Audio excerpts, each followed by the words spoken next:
It's my great pleasure and honor to bring to you today the interviews that I did with Phyo, the eco-lifestyle expert, raw food chef, and author of 4 books.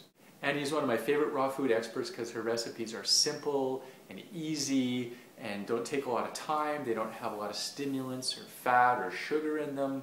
They're great everyday foods that are easy to prepare and quick. In part 1, we talk about being healthy on a limited time and a limited budget. In part 2, we talk about whether or not we need superfoods and supplements and how to get really great exercise.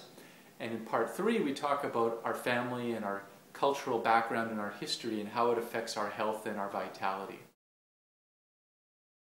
Hi, I'm Phyo. I am an eco-chef and the author of Annie's Raw Food Essentials.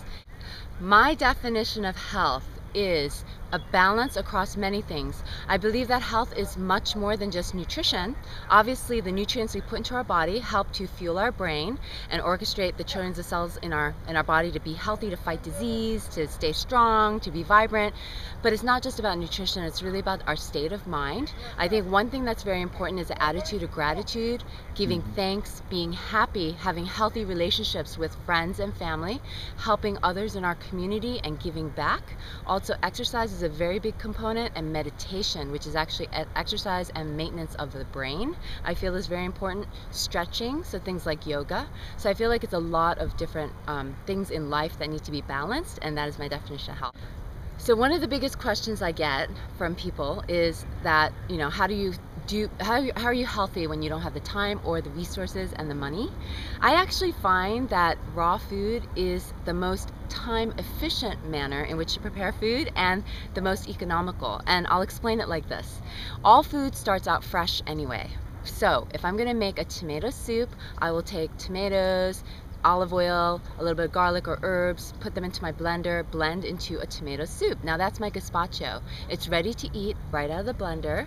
If I want, I can then take it and heat it up in a saucepan. That's another step, that's another saucepan. You have to wait again for the saucepan to heat up. It's gonna heat up the soup, and it's also going to get all dry and crusty on there, but it'll be heated up, and that's fine, because I actually recommend that if you want a warm soup, it's much healthier to heat up a raw soup anyway, because there's no pesticides and herbicides and preservatives that have been put into a canned soup or box soup. So it's still cleaner and healthier for us, even though we're decreasing the nutritional profile by heating it up and damaging some of the enzymes. It's still good, but that's like a whole nother step of heating, waiting for it to heat up, and then you have a whole nother saucepan that you have to wash. So in that example, you can see just putting the things into the blender, the ingredients, and then blending this ready to go. So I find that I use my food processor, I use my blender first and foremost all the time, and it's so fast and easy.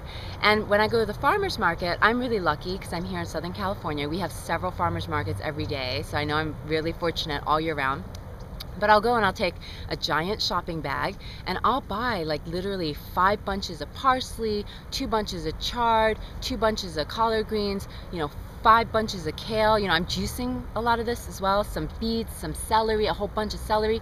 It doesn't even come to $20, and it's so much that I can't even carry it. It's like a giant bag of green vegetables. So if you think about in the grocery store, what really costs a lot are processed foods. You're paying for the packaging, the processing, the manufacturing, the warehousing, the distribution, the printing of the package. All of that stuff goes into the cost of the food. So I actually find it's most economical to actually find the local farmers, to go to the farmer's market where you're actually going to get more for your money because you're buying your ingredients at the peak of their season when they're fullest in flavor, getting more than nutritional value, and then they've usually picked it maybe a few hours before. Usually the farmers pick at like 4 in the morning and then they come to the farmer's market at like 8 or 9, so it's really fresh. It hasn't been picked and then shipped on a truck and then sat in a warehouse and then shipped to the store and then sat there until we bring it home. So we're actually getting a lot more for our money, plus it's more economical, plus we're keeping the money within our local community.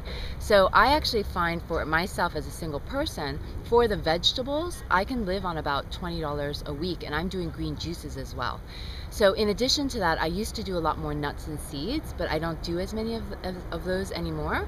But nuts and seeds can be a little bit more expensive, but I think everything in moderation anyway. And then fruits on the other side too is something that can cost a little bit more, but again, it's sweet and sugar, so we should do that in moderation too.